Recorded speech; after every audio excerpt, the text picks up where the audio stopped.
아버지께 참으로 예배하는 자들은 신령과 진정으로 예배할 때가 오나니 곧 이때라. 아버지께서는 이렇게 자기에게 예배하는 자들을 찾으시느니라. 하나님은 영이시니 예배하는 자가 신령과 진정으로 예배할지니라. 구약의 말씀은 역대상 17장 7절에서부터 12절까지입니다. 636쪽입니다. 연하여 내 종 다윗에게 이처럼 말하라. 만군의 여호와께서 이처럼 말씀하시기를 내가 너를 목장 곧 양을 따르는 데서 취하여 내 백성 이스라엘의 주권자를 삼고 내가 어디를 가든지 내가 너와 함께 있어 내 모든 대적을 내 앞에서 멸하였은즉 세상에서 존귀한 자의 이름 같은 이름을 내게 만들어 주리라.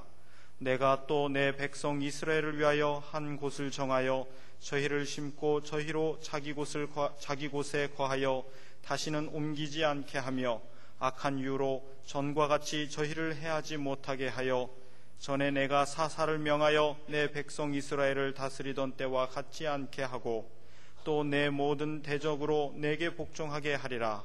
또 내게 이르노니 여호와가 너를 위하여 집을 세울지라. 내 수완이 차서 내가 열조에게로 돌아가면 내가 내 뒤에 내 씨 곧 내 아들 중 하나를 세우고 그 나라를 견고하게 하리니 저는 나를 위하여 집을 건축할 것이요 나는 그 위를 영원히 견고하게 하리라. 아멘.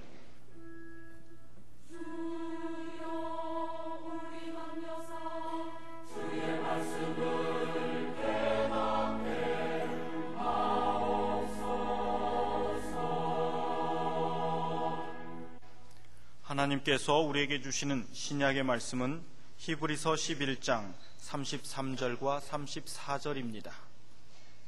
366쪽입니다.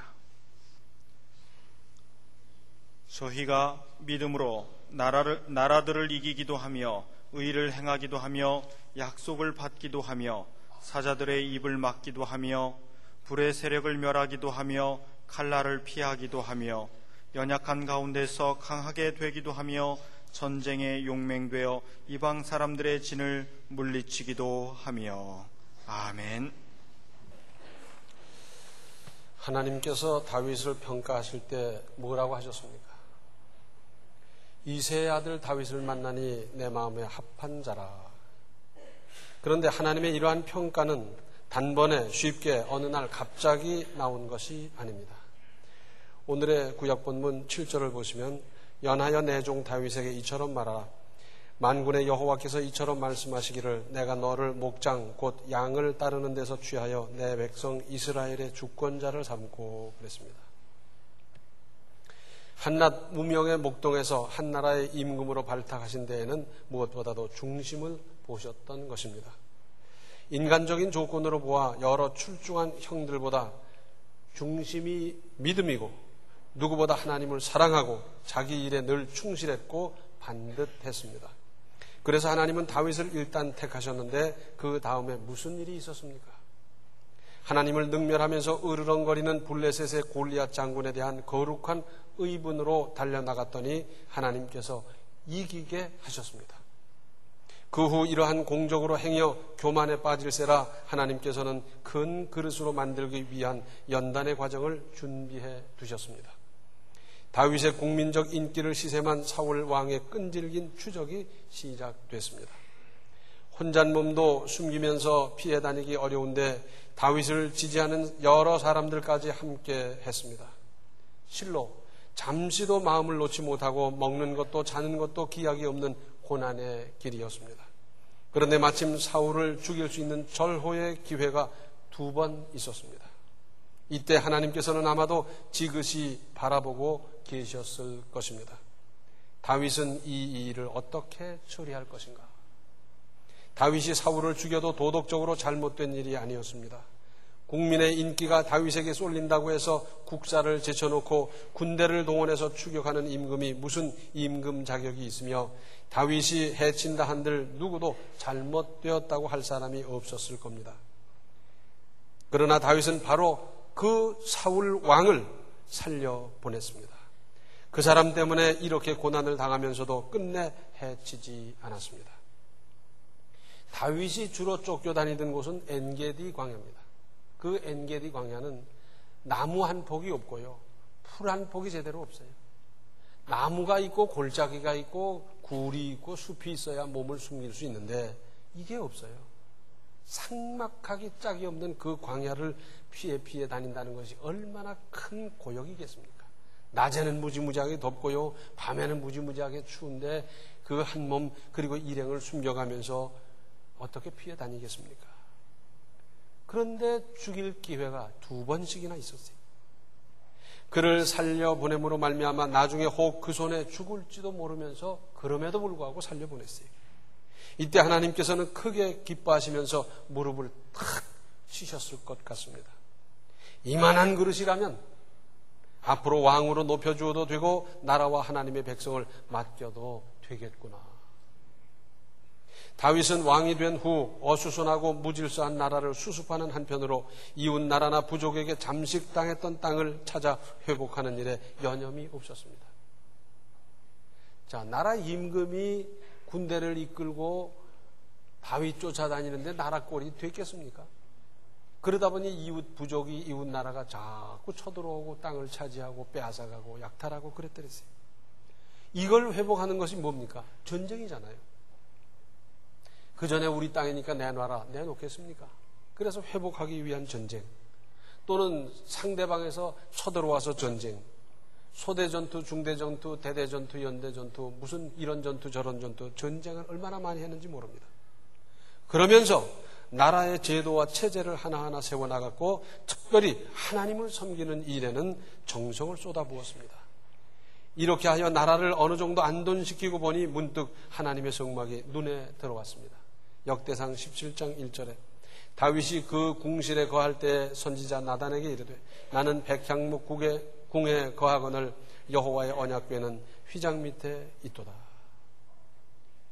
사실은 솔로몬의 왕궁이 대단했지 다윗이 살던 궁이라는 건 초라한 겁니다.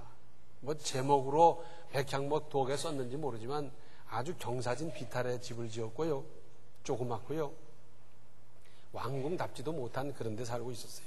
그럼에도 불구하고 휘장 밑에 있는 성막에 있는 법궤를 바라보니까 마음이 그렇게 아플 수가 없었어요.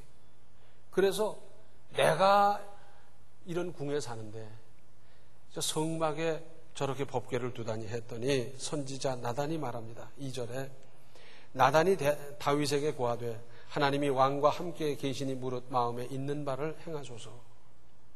하나님께서 다윗과 함께 하시고 다윗과 동행하시고 다윗을 이기게 하시는 것을 옆에서 다 보았습니다.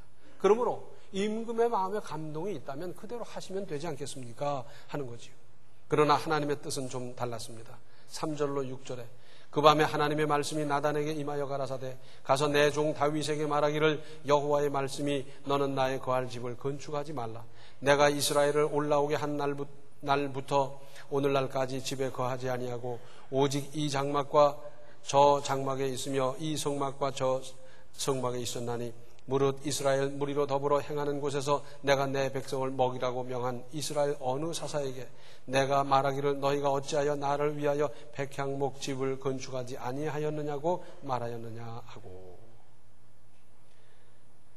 자, 하나님은 하나님의 선지자를 통하여 하나님의 뜻을 전하셨는데 그 내용은 하나님의 법궤가 성막에 보존되고 거기서 제사 드리는 일에 하나님은 섭섭해하지 않으셨다면서 오늘의 본문으로 이어지고 있습니다. 오늘의 구약 본문을 다시 보시면 연하여 내 종 다윗에게 이처럼 말하라. 만군의 여호와께서 이처럼 말씀하시기를 내가 너를 목장 곧 양을 따르는 데서 취하여 내 백성 이스라엘의 주권자를 삼고 네가 어디를 가든지 내가 너와 함께 있어 네 모든 대적을 네 앞에서 멸하였은즉 세상에서 존귀한 자의 이름 같은 이름을 네게 만들어 주리라. 내가 또 내 백성 이스라엘을 위하여 한 곳을 정하여 저희를 심고 저희로 자기 곳에 거하여 다시는 옮기지 않게 하며 악한 유로 전과 같이 저희를 해하지 못하게 하여 전에 내가 사사를 명하여 내 백성 이스라엘을 다스리던 때와 같지 않게 하고 또 네 모든 대적으로 네게 복종하게 하리라. 또 네게 이르노니 여호와가 너를 위하여 집을 세울지라. 내 수완이 차서 내가 열조에게로 돌아가면 내가 내 뒤에 내 씨 곧 내 아들 중 하나를 세우고 그 나라를 견고하게 하리니 저는 나를 위하여 집을 건축할 것이요 나는 그 위를 영원히 견고하게 하리라. 여기서 우리가 주목해야 할 대목이 있습니다. 하나님을 위하여 성전 건축할 마음을 가졌다는 사실 하나만으로 그것을 귀하게 보신 하나님께서 이런 응답 보장을 해주십니다. 8절에 네가 어디를 가든지 내가 너와 함께 있어 네 모든 대적을 네 앞에서 멸하였은즉 세상에서 존귀한 자의 이름 같은 이름을 네게 만들어 주리라. 성전을 건축하겠다는 마음 그것 하나 보셨어요. 지금 설계를 하는 것도 아니고 건축을 하는 것도 아니고 터를 다지는 것도 아닌데 하나님께서는 이 한나를 보시면서 이렇게 귀한 보장을 해주셨습니다. 그러면서 쭉 말씀하시는데 9절로 12절에 나오는 말씀은 먼저 여호와가 너를 위하여 집을 세울지라 그러셨어요. 이 말은 가문을 새롭게 해준다는 거예요. 원래 다윗은 저 시골에서 그저 양치는 뭐 별 볼 일 없는 집안이었어요. 그러나 그 집안을 높여서 왕족이 되게 하고 대를 이어서 왕통을 이어갈 수 있도록 그만큼 높여주겠다는 말씀이고요. 또 나라를 견고하게 해주신다 하셨습니다.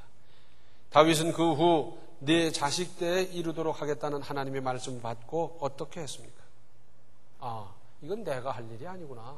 내 다음 때, 내 자식 때에 할 일이구나. 나하고는 아무 상관이 없구나. 그래서 손 놓고 무슨 시간 보내고 그러고 있었습니까? 아닙니다. 건축 자재를 차근차근 준비해 두어서 다음에 아들 왕이 이 일을 능히 감당할 수 있도록 했습니다. 한꺼번에 하려면 국력을 기울여야 되기 때문에 사실 국가 재정에도 문제가 되는 거예요. 그런데 미리미리 준비해 두는 거예요. 차근차근 준비해 두어서 아들 왕이 그 일을 할 때 능히 할 수 있도록 했다 하는 것입니다. 얼마나 고귀한 믿음입니까?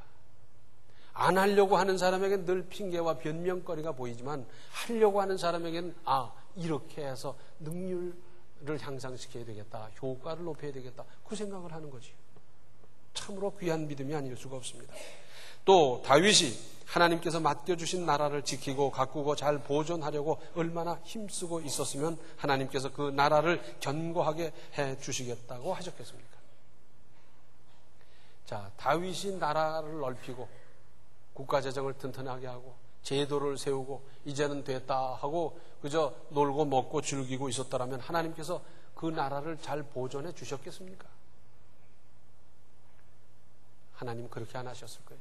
그러나 다윗이 이제 국토를 회복하고 제도를 확립하면서 국방을 튼튼히 하고 질서를 잡고 하나하나 해 나가는 걸 보면서 하나님께서 내 나라를 견고하게 해주겠다 말씀하시는 겁니다. 성경에 나오는 전쟁에 대한 일관된 견해는 전쟁은 어디까지나 하나님께 속한 것이다 하는 겁니다. 그래서 전쟁은 사람이 하는 거고 무기가 하는 거고 뭐 몇 년을 걸리고 다 하는 것 같지만 사실은 하나님 장중에 있다는 것이고 그것을 보여주는 대표적인 예가 열왕기하 6장 8절 이하에 쭉 나옵니다. 거기 보면 아람 왕이 사마리아를 쳐들어가는 겁니다. 요번에 쳐들어갈 땐 요렇게 해서 병력을 요렇게 배치하고 요렇게 쳐들어가면 되겠다 하고 딱 가보니까 거기 요해처 가장 전쟁하기 좋은 자리, 그런 자리는 벌써 이스라엘 백성들 군대가 와 있는 거예요.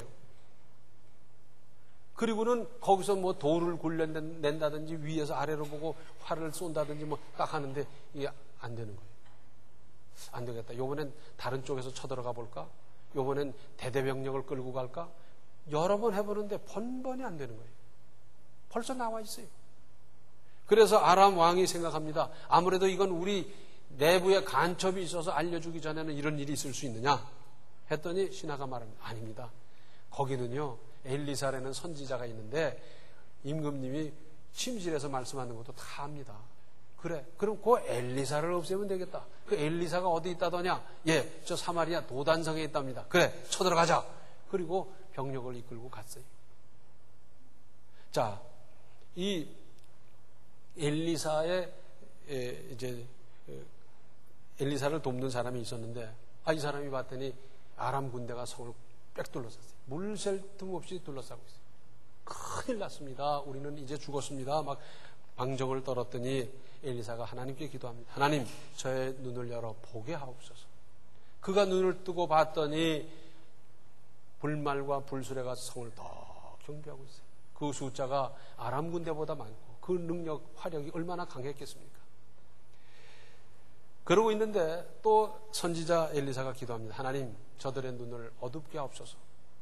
그랬더니 이 아람 군대가 그야말로 눈이 어두워졌어요. 눈뜬 장님이 돼가지고 술술 들어오는데 사마리아 성내까지 돌아가도 전부 다 포로가 되고 말았어요.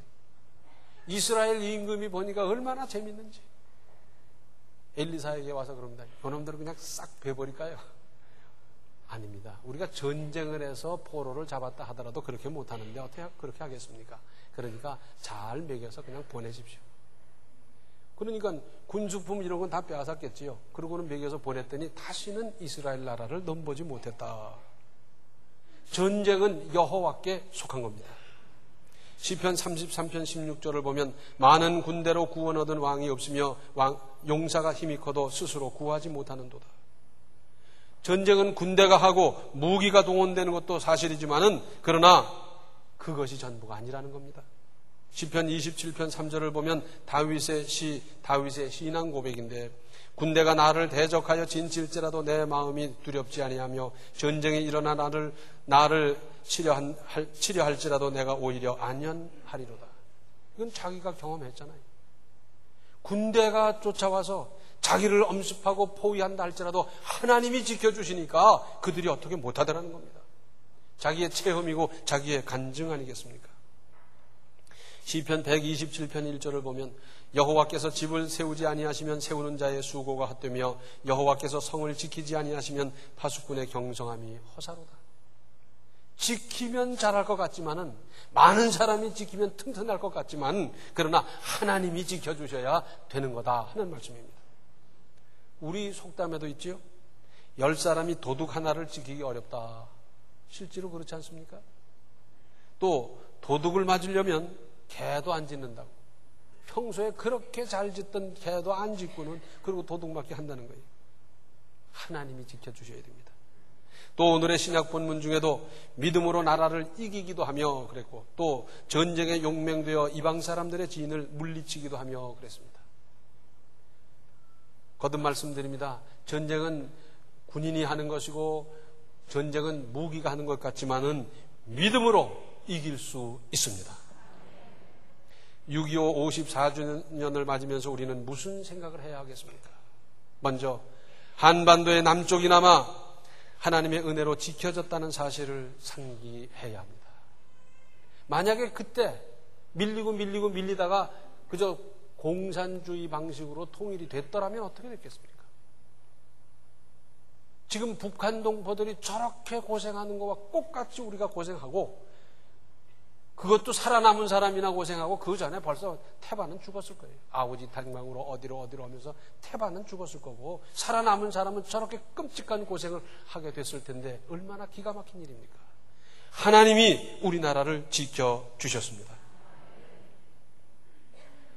미국 수도 워싱턴에 가면 한국전쟁 기념공원이 있습니다. 거기 동상을 쭉 만들어 놨는데 아마 비 오는 때를 염두에 뒀던 것 같아요. 그래서 완전 무장한 미군들이 M1 소총을 들고 가는데 판초 오일을 입고 있어요. 그런 동상이 쭉 이제 수색해 나가는 과정을 이제 조각해 놨습니다. 여러 동상이 이제 하나가 있는 게 아니라 여러 있어요. 그런데 거기 비문이 있고 그 비문에 이렇게 쓰여 있습니다. 자유는 저절로 얻어지는 것이 아니다. 영어로 말하자면 freedom is not free 그랬어요. 자유는 공짜가 아니라는 겁니다. 그러면서 이어서 이 나라는 그들이 예전에는 알지도 못했던 나라와 결코 만나지도 못했던 사람들을 방위하기 위해 그들 자신의 나라의 부름에 응답한 무명의 아들과 딸들의 명예를 기린다. 자, 54년 전에 코리아가 어디 있는지도 몰랐어요. 더군다나 우리나라 사람들과 그들과 무슨 인연이 있었습니까? 알기나 했습니까? 그러나 나라의 부름을 받아서 자유를 지킨다는 명분 하나로 많은 사람들이 와서 여기서 죽고 다치고 물자를 쏟아넣으면서 이 나라를 지켜줬습니다.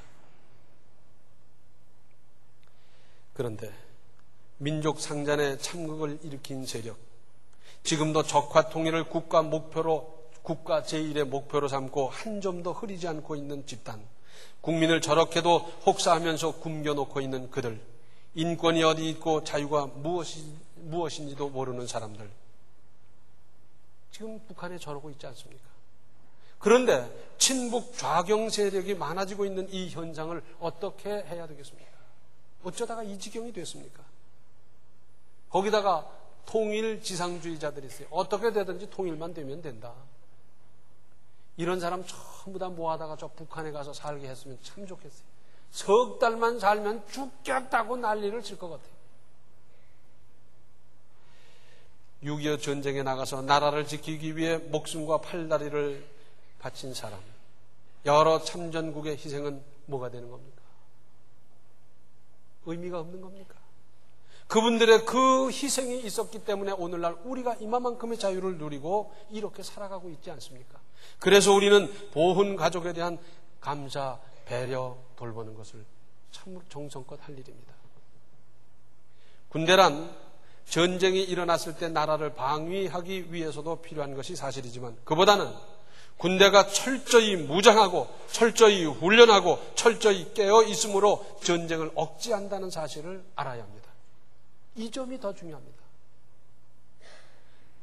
국방을 튼튼히 하고 경제가 살아나고 건강한 사회 체제가 됐을 때는 함부로 넘보지를 못하는 겁니다. 그런데 요즘 무슨 양심적 병역 어쩌고 저쩌고 이런 사람들 북한에 다 갖다 놓으면 좋겠어요. 거기서 양심적 무슨 소리 하다 살아남지도 못해요. 무슨 양심. 공산화가 다 된 다음에 그때 가서 뭘 하겠어요. 이런 사람이 이게 자유입니까? 미국 지도를 보셨습니까? 주 경계를 자세히 보면요, 자를 대고 걷어요. 직선이 참 많습니다. 미국 지도만 그런 게 아니라 남아메리카 지도도 자를 대고 그린 데가 많아요. 직선, 국경이 직선으로 된 데가 참 많습니다. 그런데 특별히 페루 북쪽에 에콰도르가 있고 페루와 에콰도르 국경은 꼬불꼬불 그렇게 돼 있어요. 아, 이건 강을 따라 국경이 됐나 또는 산맥을 따라 국경이 됐나, 그게 아니에요. 원래 거기도 직선이었다는 겁니다. 그런데 페루가 허술하니까 심심하면 한번 쳐들어와서 따먹고, 심심하면 한 번씩 쳐들어와서 따먹고, 그래서 늘 국경 분쟁이 끊이지 않는데 전쟁을 할 때마다 지는 거예요. 여러분 유심히 보셨는지 몰라요. 후지모리가 대통령일 때 그 국경 부대에 가서 국경 군인들을 위문하고 기마 말을 타고 병사들과 함께 즐기는 시간이 나왔었더랬어요. 왜? 맨날 지니까. 그래서 대통령이 거기까지 가서 그들을 위문했던 일이 있었어요. 그래서 직선이었던 국경이 자꾸 내려오는 거예요. 왜? 국방 태세가 제대로 안 돼 있고, 저긴 툭 쳐도 넘어갈 것 같고, 쳐들어가면 이길 것 같고, 그러니까 심심하면 한 번씩 쳐들어와서 따먹고. 국방이 제대로 되고 경제가 살아나고 건강한 사회체제가 안정되면 옆에서 넘볼 수가 없어요. 군대는 전쟁을 위해서 있다기보다는 전쟁 억지를 위해서 있는 것 아니겠습니까? 우리나라는 누가 뭐래도 하나님께서 지켜주신 나라입니다. 아무쪼록 우리 세대에서 잘 보존하고 가꾸고 더 좋게 해서 후세에 물려주어야 하고, 이러한 정신으로 하나님의 은혜를 늘 상기할 때 하나님께서는 우리나라의 은혜를 계속 베풀어 주시지 않겠습니까? 내가 우리나라를 소홀히 여기고 우리가 국방에 대해서 소홀히 하고 아무렇게나 하고 할 적에 그런 나라를 하나님께서 지켜주신들 지탱해 내겠습니까? 백성들이 마음을 아파하고 지도자와 국민이 한 마음이 되어서 나라를 잘 지키려고 힘쓸 때 하나님께서는 도와주시고 지켜주시고 이기게 해주시고 다른 나라가 넘보지 못하는 나라로 만들어 주실 터인데, 이 일을 우리 그리스도인 한 사람 한 사람 있는 그곳에서 감당해서 넘보지 못하는 나라, 튼튼한 나라, 하나님이 보호하시고 인도하시는 나라를 만들어갈 수 있기를 바랍니다. 기도하시겠습니다. 은혜로우신 아버지 하나님, 우리나라가 공산화가 됐더라면 어떻게 됐겠습니까? 상상할 수도 없는 끔찍한 일인데 하나님께서 이 나라를 지켜주셨고 16개국 젊은이들을 동원해 주셨고 이 땅 산하에 그들의 피가 있으므로 그 피로 말미암아 이 나라는 이렇게 지금 이만큼 누리고 있지 않습니까? 이제 우리나라를 더 든든히 지키려는 마음, 주님께서 주신 나라를 지켜나가는 나라 되게 하여 주시옵소서. 얼마나 많은 나라가 없어졌고 국민이, 백성이, 민족이 없어졌습니까? 그러나 하나님께서는 우리나라를 이렇게 보존하고 지켜주셨는데 더 잘 가꾸고 더 잘 보존해서 후손에게 물릴 뿐 아니라 하나님께서 보셔서 지켜주실 만한 나라, 복 주실 만한 나라를 만들어 갈 수 있도록 주여 도와 주시옵소서. 예수님의 이름 받들어 간절히 기도하옵나이다. 아멘.